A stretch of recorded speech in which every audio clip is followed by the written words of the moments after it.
Have you ever felt like your workplace is just packed with brilliant, hardworking people, but for some reason, projects still fall behind? Well, today we're going to dive into a really powerful idea called systems thinking. It's a total mindset shift that says the secret isn't about fixing the people, it's about fixing the system they're working in. I mean, seriously, have you been there? You look around the office and everyone is smart, everyone is busy, putting in the hours, but somehow the big projects are still late and you're missing your goals. It's gotta be one of the most frustrating problems out there. A great way to think about this is like a relay race. We spend so much time and money training each individual runner to be a superstar, to be faster and stronger, but we completely forget about the most important part of the whole race, the handoff. If that baton gets dropped, it doesn't matter how fast anyone runs, the race is lost, plain and simple. And this whole problem, it actually has a name, the silo trap. This is exactly what happens when we get obsessed with making each individual team super efficient, all by themselves.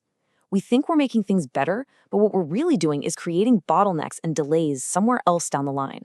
We're breaking the flow of the entire system. So how do we escape this trap?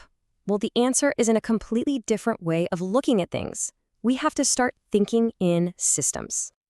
Systems thinking basically asks us to just zoom out.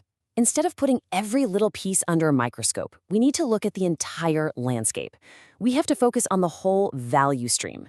That's just the journey from a new idea all the way to getting something useful into a customer's hands. It's all about seeing the connections, not just the individual dots. And this, right here, this is the absolute game changer. When something goes wrong, what's our first instinct? We ask, who messed up? But systems thinking completely flips that question on its head. It starts with the assumption that people are actually trying to do a good job, and that most of the time, failure is caused by a broken system, a bad process, a hidden bottleneck, something that's just set up to fail. Okay, so if we accept that it's the system we need to fix, how do we actually do that? This brings us to a whole new set of rules for optimizing, not for busyness, but for actual delivery, for what we call flow. And this is the key question, isn't it? If we stop measuring how fast individual teams are going, because we know it leads to that silo trap, what do we measure instead? How do we know if the entire system is actually getting healthier? Well, we need a new dashboard. And on it, we're looking at 5 flow metrics. First up is flow time. That's the total time it takes from start to finish. Then there's flow efficiency. Of that total time, how much was spent actually working versus just waiting around? We also track flow load, which is all the work in progress that's gumming up the system. We measure flow predictability to see if we can be trusted to hit our dates. And finally, flow distribution shows us what kind of work we're spending our time on. See, together, these paint a picture of the system's health, not just one person's performance. Let's just make this crystal clear. The old way was all about measuring activity. How busy is everybody? Think about metrics like how utilized someone is. But look, being busy does not mean you're delivering value. The new way is all about flow, measuring the actual delivery of value from one end to the other. We're shifting from asking, are we working hard, to are we delivering value effectively? Huge difference. Now, this kind of shift requires a massive change in how we think about leadership. Leaders stop being just managers of people, and they become architects of the system.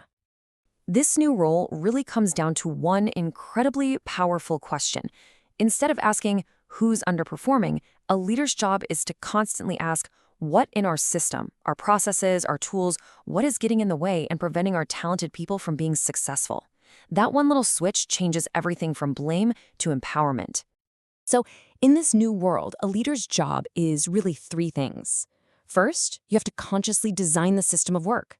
Second, you fund the entire value stream, that end-to-end flow, not just a bunch of separate temporary projects. And third, your job is to be a roadblock hunter, constantly looking for and removing those systemic things that slow everybody down.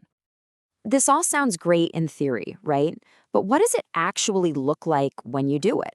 Let's walk through a quick case study to really see the impact. So here's our situation, and it's a classic. A company where, despite everyone trying their best, teams are constantly missing their deadlines. Trust is starting to break down, and the pressure is just building and building. Now let's look at 2 ways to handle this. The traditional response? Double down on what's not working. Push the teams harder, add more meetings, more status reports, and eventually find someone to blame. The systems thinking response is the complete opposite. It doesn't even look at individual performance. Instead, it analyzes the entire flow, and it finds the real problems, like a massive delay because one team is always waiting on another. And it focuses on reducing the amount of work being juggled at once, so people can actually focus. And the result of fixing the system instead of blaming the people, it's not just that work gets done on time. The truly amazing part is that predictability goes through the roof, and all that burnout and finger pointing, it just evaporates. People are no longer fighting the system every day. They're finally being helped by it. So I'll leave you with a challenge. The next time you come across what looks like a people problem, a missed deadline, a quality issue, whatever it is, just take a second, pause, and ask yourself, is this really about the person, or is it a system problem, just hiding in plain sight, waiting for someone to fix it?